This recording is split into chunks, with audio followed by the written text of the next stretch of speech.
Tulsa and I have this interesting relationship. You're looking at a program that every year comes in as an underdog, and it feels like you're either going through a rough season or a really thrilling season that's a roller coaster.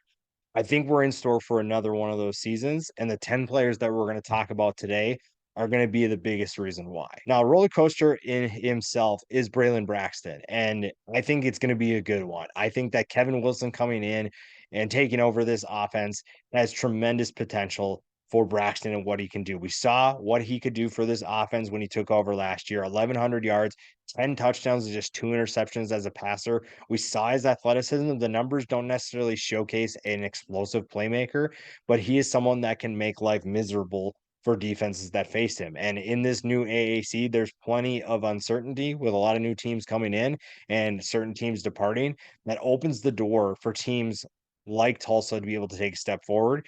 And Braylon Braxton is one of the more entertaining quarterbacks that you're probably not talking about in 2023. One of the things we'll keep an eye on is who at wide receiver takes a step forward. Malachi Jones appears to be the most obvious player to take that step forward, but we don't really know. 470 yards last year, pretty solid, two touchdowns.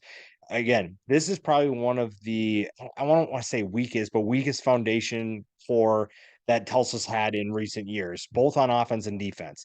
But I think that it's a good thing. I think Kevin Wilson coming in, he gets a chance to revamp what he wants to do and find new playmakers. But some of the guys returning, like Jones, are going to play a big role. And I think that this offense has a lot of explosive potential. It's just a matter of do they learn the system quick enough to get things going? And how good can Braylon Braxton really be? Now, a super underrated player, and really also just full of super underrated players and big time playmakers in the secondary and just big body secondary players. Kendarin Ray has been starting for Tulsa for forever, and he is back for one final season. And the production that he's given to this program can't be denied. You can't ignore what he's done. He is very good at what he does. He is very good for this defense. And again, with a team going through a transition to a new coaching staff, a guy like Kendarin Ray is a veteran that you need on your defense, someone that can get guys through adversity. And there's going to be road bumps, and it's just a matter of how well does this team respond to them. One thing Tulsa's done a really good job of is create explosive plays on the edge defensively, and Joseph Anderson could be the next guy in that tradition.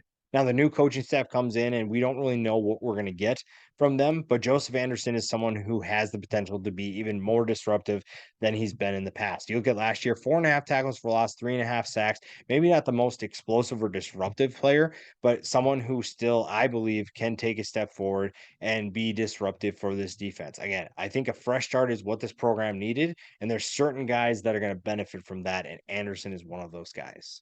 One thing Kevin Wilson did really well is going to get transfer portal talent. Now, they did lose quite a bit of talent of their own, but Braylon Presley comes in with the potential to be an explosive weapon. Now, he came from Oklahoma State as a wide receiver. He's listed currently on the roster for Tulsa as a running back. That really intrigues me. How are they going to utilize him? Because in the past, Tulsa's been known for two things. They've been known for their big running backs and their big secondary players. And Braylon Presley is obviously neither of those. He is not a big weapon. He is not a big player. He is 5'7", 175 pounds, maybe soaking wet. He's just one of those smaller players, but he's extremely explosive. I think that he has the potential to be an explosive weapon for this Tulsa offense. Kevin Wilson knows how to utilize those guys, and Presley could be a breakout candidate for the Tulsa in 2023. Jaden Simon is going to command a lot of attention, and the production just probably won't be there because of his size. He's so big that he's going to command double teams and maybe even triple teams on a regular basis. And that's something that opens things up for the playmakers around you, but it doesn't necessarily give you the credit that you deserve. Now, if he continues doing what he does, he's going to make plays. He just won't make some of the plays that, the defensive ends are going to make, the linebackers that have made. But I think that his presence alone warrants enough attention where you deserve to give him praise, and he deserves to hear what he's doing well and how that's helping this team as a whole. Another running back that I really like is Jordan Ford. Now, he's not going to have, again, the size that we've seen from the running backs for Tulsa in the past, but I think that he could be the playmaker that steps up, whether it's him, whether it's Presley. We don't really know what's going to happen with his offense, but a fresh start means that everybody gets a chance to contribute. And Jordan Ford did some contributing last year, 288 yards, average 5.1 yards per carry. And I think that you're going to see someone who takes on a bigger role. And I really like what Kevin Wilson brings to the table. And that means that a lot of new players get a chance to contribute. And Jordan Ford is one of those guys that could play a bigger role this year. Another guy in the secondary to keep an eye on, LJ Wallace. I really like what Tulsa has done. I think the really fun thing with Tulsa is that even despite their struggles and despite the inconsistencies, you've seen a number of talented players coming in and out of that program. KENDARIN is going to be one of those guys. LJ Wallace could be one of those guys too. You saw Allie Green, you saw a Caleb Evans, you saw a number of players in the secondary that just you notice right away. And I think that could continue even with a new regime. And I think that LJ Wallace has an opportunity to step up and make bigger plays this year. And now he has a full year of experience under his belt. He is someone that can play even bigger for this team this year. Talked about players that could step up. Owen Ostrosky is another one of those players. To 3.5 tackles for loss, 2.5 sacks, kind of like Joseph Anderson, maybe not the best production, but a player with potential to step up in a bigger way this year. Again, he is going to have to fight for a starting spot. You're not going to just win these spots with a new coaching staff. But if he can, I really like what this defense has. There's maybe not a solid group of experienced players, but you have players that could take a step forward. I think that a lot of these players have untapped potential, and Ostrowski is one of those guys that could elevate his game even more. Final player is going to be Canyon Williams. Maybe not the most productive player coming in from the transfer portal, but again, this secondary is full of opportunities. Outside of KENDARIN Ray, I don't think anybody has a spot solidified.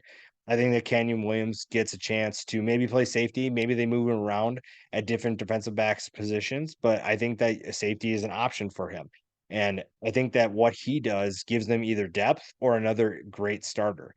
And Tulsa just to me has a lot of opportunities. Now, that could mean that they struggle this year. That could mean that they surprise people this year. Again, I think one of the beauties of college football is we don't really know. We have an idea, but we don't really know. And Tulsa is one of those teams that we just have no idea. You have no idea what's going to happen. And now you're in a new conference, essentially. You're in the same conference, but just a very different landscape, a very different personnel, and you just don't know what does that mean for teams that are looking for a bounce back. What does that mean for teams that hope to do better? And Tulsa is one of those teams that could be better in 2023. We don't really know. I like the potential that I see, and it's just a matter of how do they put everything together to put together a 2023 season that's successful for Kevin Wilson and gets fans excited about the future.